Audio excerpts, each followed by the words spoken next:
आजच्या व्हिडिओमध्ये आपल्याला काय शिकायला मिळणार आहे? तर मराठीमध्ये जे स्वर आहेत त्या स्वरांचा उच्चार कशा पद्धतीने होतो, पण कुठे? तर हा उच्चार शब्दाच्या शेवटी कसा होतो, शब्दाच्या मध्ये जर एखादा स्वर आला तर त्याचा उच्चार कशा पद्धतीने होतो, त्यामध्ये अकारांत, ईकारांत, उकारांत हे कशा पद्धतीने उच्चारले जातात, त्याच्यामध्ये ऱ्हस्व, दीर्घ या उच्चारांमध्ये त्यांचं स्थानही तितकंच महत्त्वाचं आहे. मराठी शब्दच नाही तर परकीय शब्दांचा उच्चारसुद्धा या स्वरांमध्ये कसा करतात हे आज आपण या व्हिडिओमध्ये शिकणार आहोत. त्याच्यामुळे व्हिडिओ शेवटपर्यंत बघा. आवडलं तर नक्की लाईक शेअर करा. चॅनलवर नवीन असाल तर प्लीज सबस्क्राईब करा. आपल्या चॅनलचं नाव आहे स्पॉटलाईट मराठी 2.0. चला तर मग सुरू करू. नियमाला सुरुवात करण्याअगोदर आपण उदाहरणं बघू. उदाहरणाकडून आपण नियमांकडे जाऊ. ओके, तर सुरुवातीला उदाहरणं बघूयात. उदाहरण आहे जसं की जवळ, कमान, अटळ, पान, राखण, परीट. तर या ठिकाणी तुमच्या लक्षात आलं असेल, हा जो शेवटचा ळ आहे तो, आणि कमानमधील न, अटळमधील ळ, पानमधील न, राखणमधील न आणि परीटमधील ट यांचा उच्चार करत असताना कशा पद्धतीनं होतोय ते. ओके, जवळ, कमान, अटळ, पान, राखण, परीट.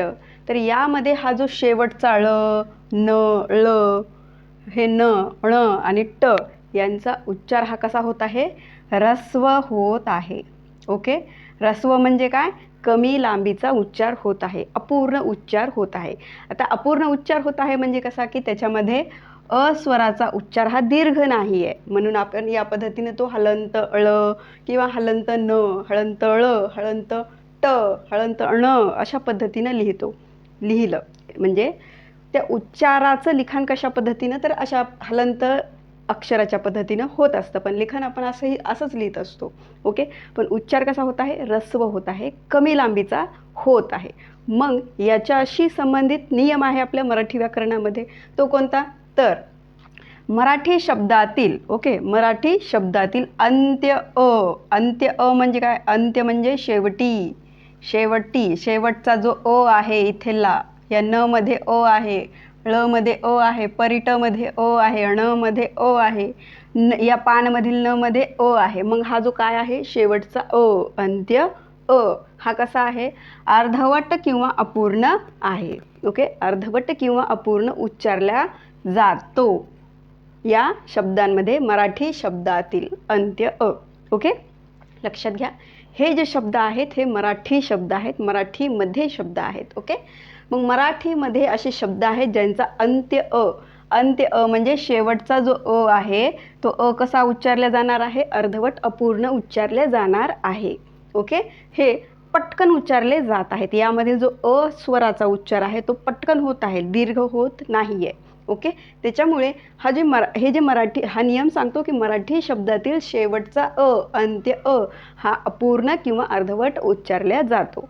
ओके, आता या ठिकाणी आपल्याला एक संकल्पना पाहायला मिळते. अर्धवट किंवा अपूर्ण उच्चारणाला काय म्हणायचं? तर इथे एक लक्षात घ्या, अर्धवट किंवा अपूर्ण उच्चारण असतं त्या उच्चारणाला काय म्हणत असतात?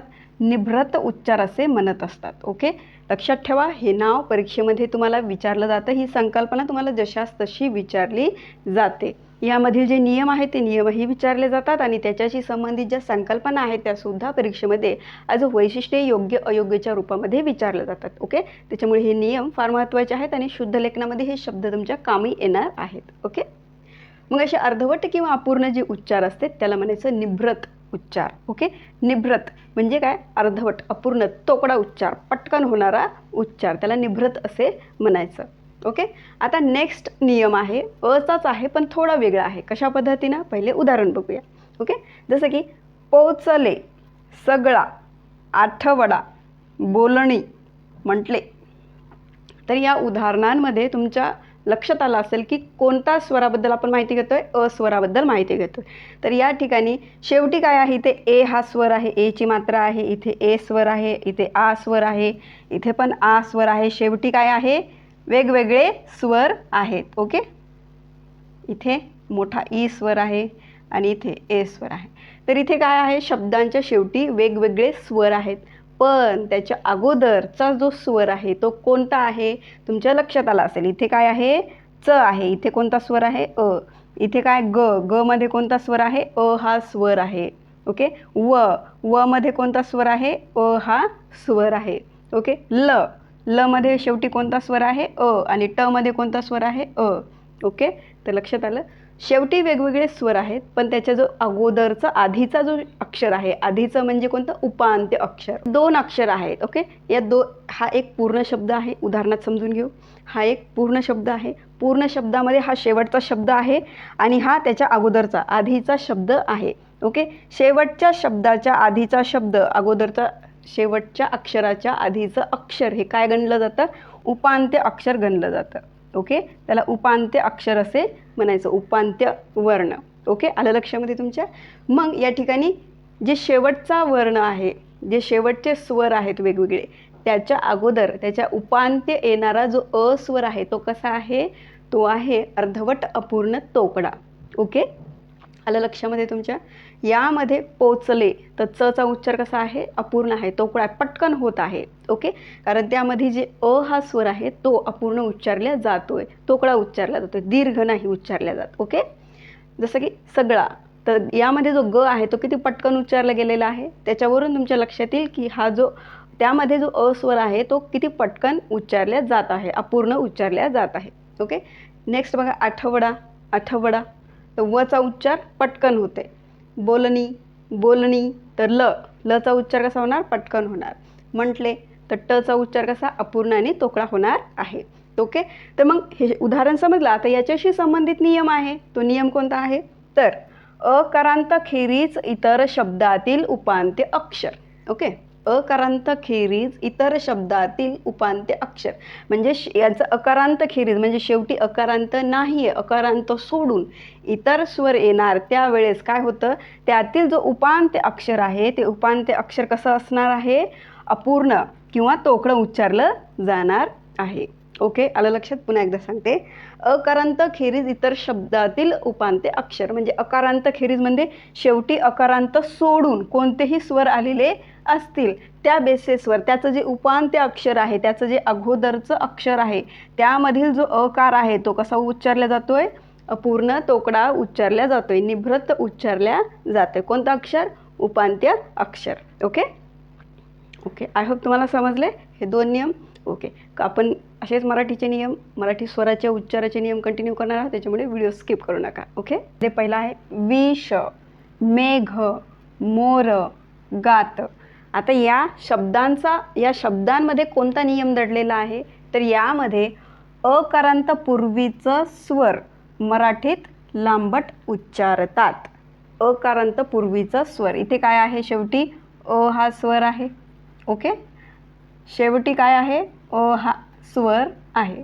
ओके. अ हा स्वर आहे. आता अकारांत पूर्वीचं स्वर आहे. आता अकारांत पूर्वीचं स्वर कोणतं? तर मग या ठिकाणी त्याच्या पूर्वी जे काही अक्षर असेल त्याच्यामध्ये असलेला जो स्वर आहे तो स्वर कसा असणार आहे? मराठीमध्ये लांबट उच्चारल्या जाणार आहे. ओके. तर या ठिकाणी आपण मूलध्वनी बाहेर काढले तर तुमच्या लक्षात येईल. आता जर विष या शब्दाचे मूलध्वनी बाहेर काढले तर इथे काय होत आहे?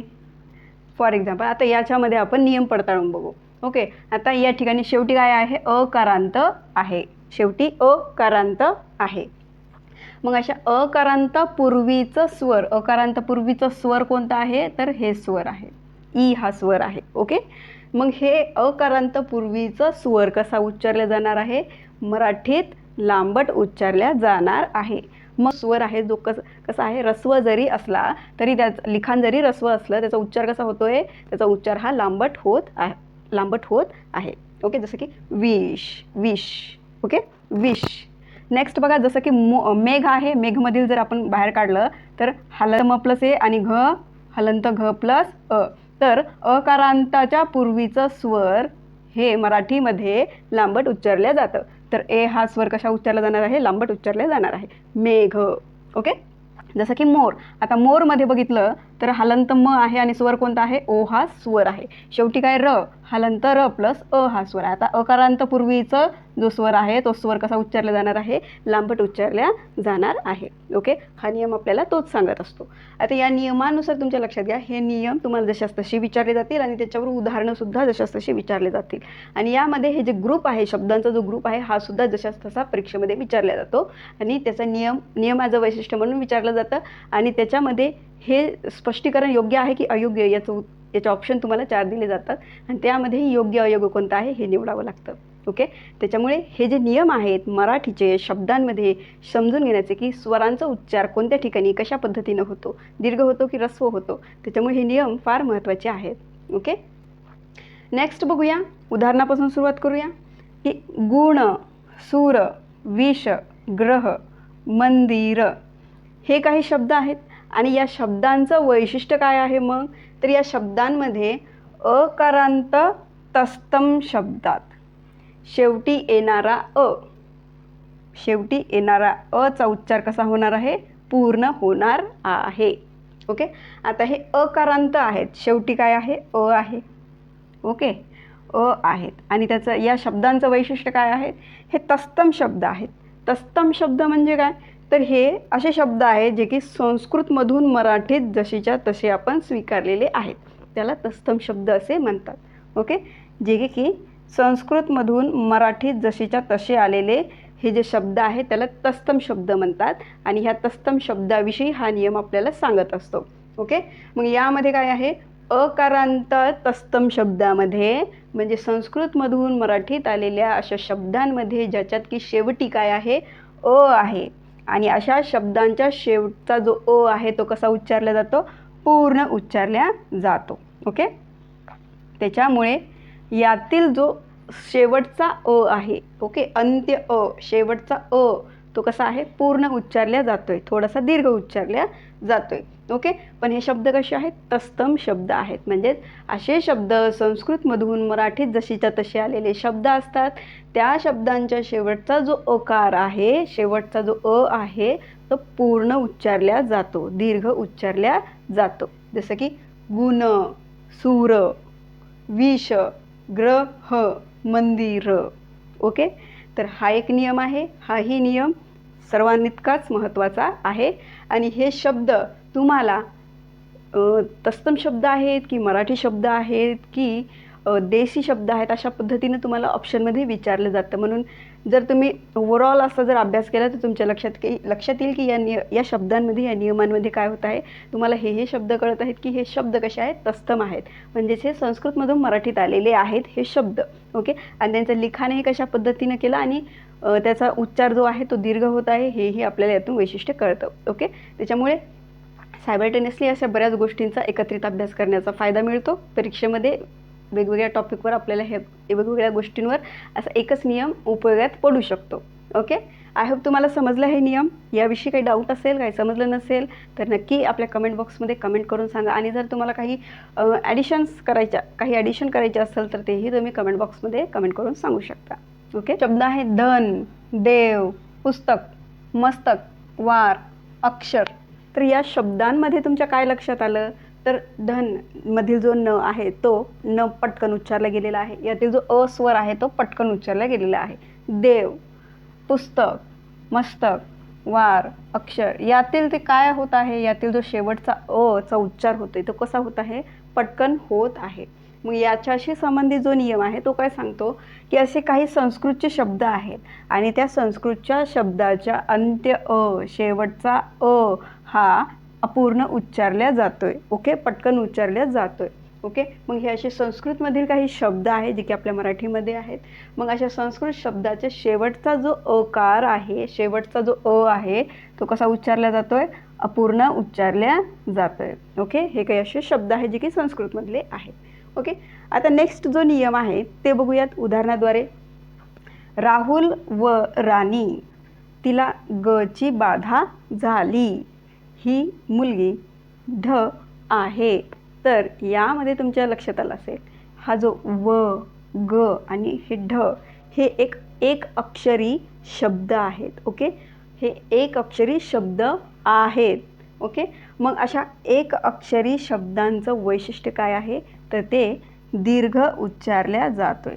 ओके, या एक अक्षरी शब्दांमधील जो अकार आहे तो कसा उच्चारला जातोय, पूर्ण उच्चारल्या जातोय, म्हणजेच काय, दीर्घ उच्चारल्या जातोय.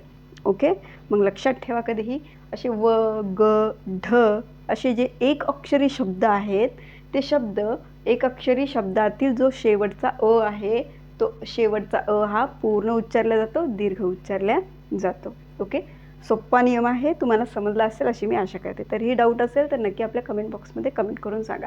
आणि हो, आवडला असेल तर नक्की लाईक शेअर करा. चॅनलवर नवीन असेल तर प्लीज सबस्क्राईब करा. मराठीतील अस्वराचे वेगवेगळे नियम पाहतोय आपण. त्याच्यामधला जो नेक्स्ट नियम आहे त्यामध्ये 2 अक्षरी शब्द आहेत. ओके, मग अशा 2 अक्षरी शब्दातील जो शेवटचा आहे तो नेहमी शांत असतो.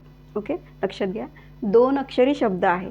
मग अशा 2 अक्षरी शब्दातील जो शेवटचा असतो तो नेहमी शांत असतो. शांत असतो म्हणजे काय, तो पटकन उच्चारला जातो, सायलेंटली उच्चारला जातो. जसं की फॉर एक्झाम्पल घर. तर या र मध्ये हा स्वर आहे शेवटचा. तर या 2 अक्षरी शब्दातील जो शेवटचा आहे तो कशा उच्चारला जातोय, तो सायलेंट उच्चारला जातोय, घर.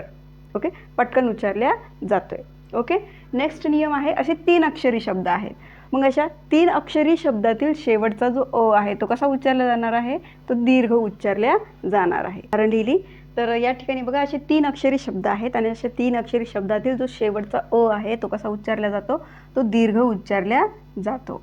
ओके, यातील जो आहे तो दीर्घ उच्चारला जाणार आहे.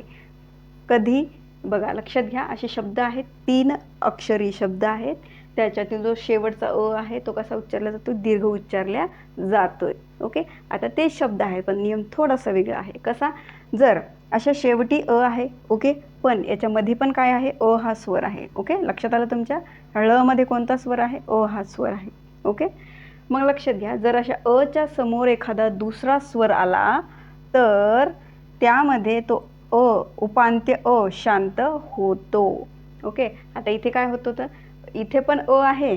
ओके, त्याचं उपांत्य अक्षर पण आहे आणि शेवटचं अक्षरही होतं. ओके, बघा, उपांत्य अक्षर आणि शेवटचं अक्षर काय होतं, होतं. जे स्वर होते ते होते. ओके, पण त्याच्याच विरुद्ध जो नियम आहे तो काय सांगतोय, जर अशा च्या समोर दुसरा एखादा स्वर आला असेल, ओके, अशा उपांत्य अक्षराचा जो उपांत्य च्या नंतर जर दुसरा एखादा स्वर आला असेल तर त्या ठिकाणी त्या उपांत्य अक्षराचं काय होणार आहे, शांत होणार. उपांत्य अक्षर हा पटकन उच्चारल्या जाणार आहे. जसं की लक्षात घ्या, इथं कापड, तर पचा उच्चार कसा होतोय, दीर्घ होते. वळण, तळचा उच्चारही दीर्घ होते आणि शेवटची जो आहे त्याचा उच्चारही दीर्घ होतोय. ओके, चाळण, तर ळ मधील ण मधील या दोघांचाही काय होते, या दोन्ही स्वरांचा उच्चार कसा होतोय, दीर्घ होत आहे. पण या ठिकाणी मग या ठिकाणी काय बदल होतोय, तर शेवटी काय होत आहे, दुसरा स्वर येत आहे. इथे कोणता स्वर आहे, हा स्वर आला. इथे कोणता स्वर आहे, दीर्घ ई स्वर आहे. मात्रा कशाची, ईची मात्रा आहे. ओके, या ठिकाणी एची मात्रा आहे म्हणून इथे हा स्वर आलेला आहे.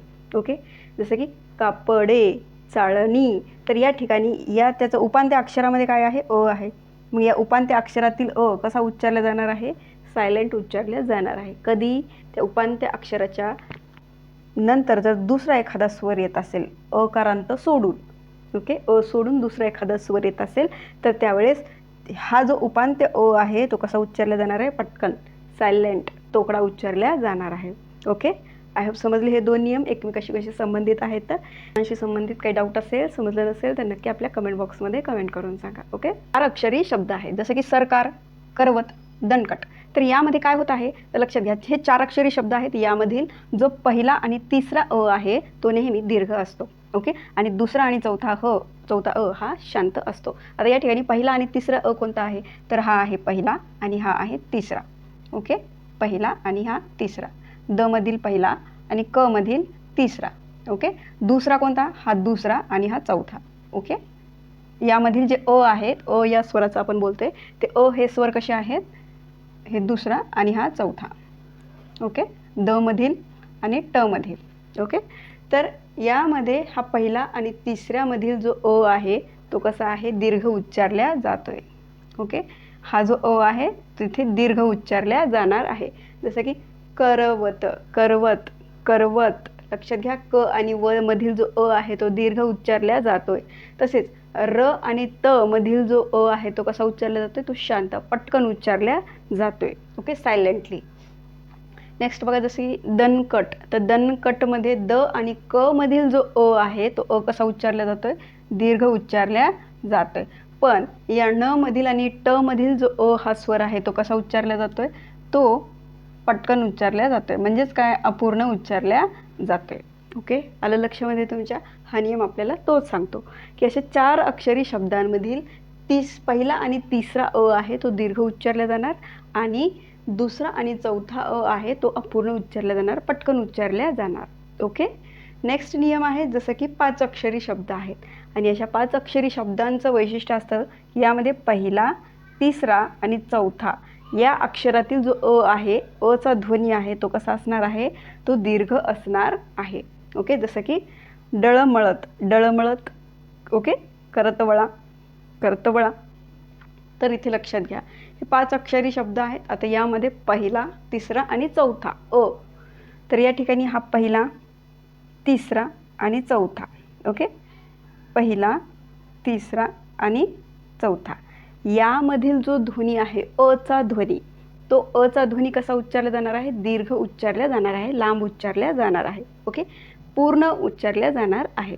मग असे 5 अक्षरी शब्दांमध्ये पहिला, तिसरा आणि चौथ्या ध्वनीतील जो अ चा उच्चार आहे, अ ध्वनीचा साऊंड आहे तो कसा उच्चारला जाणार आहे, दीर्घ उच्चारला जातोय. जसं की डळमळत, वरत वळा. ओके, अशा पद्धतीनं आपण या व्हिडिओमध्ये काय कव्हर केलं होतं, तर असे मराठीतील शब्दाचे जे अ हा स्वर आहे, मग तो अ हा स्वर शेवटी असो की मध्ये असो की त्याचं स्थान वेगवेगळ्या ठिकाणी असो, त्या अ च्या ध्वनीचा ऱ्हस्व किंवा दीर्घ उच्चार कशा पद्धतीनं होतो हे आपण आपल्या 2 पार्ट्सच्या व्हिडिओमध्ये बघितलेलं आहे. ओके, आहे तुम्हाला समजलं आहे अशी मी आशा करते. जर तुम्हाला काही समजलं नसेल, डाऊट येत असेल तर नक्की आपल्या कमेंट बॉक्समध्ये कमेंट करून सांगा. काही ॲडिशन करायची असेल तर तेही तुम्ही कमेंट बॉक्समध्ये कमेंट करून सांगू शकता. आणि हो, व्हिडिओ जर तुम्हाला आवडला असेल तर नक्की लाईक शेअर करा. चॅनलवर नवीन असेल तर प्लीज सबस्क्राईब करा.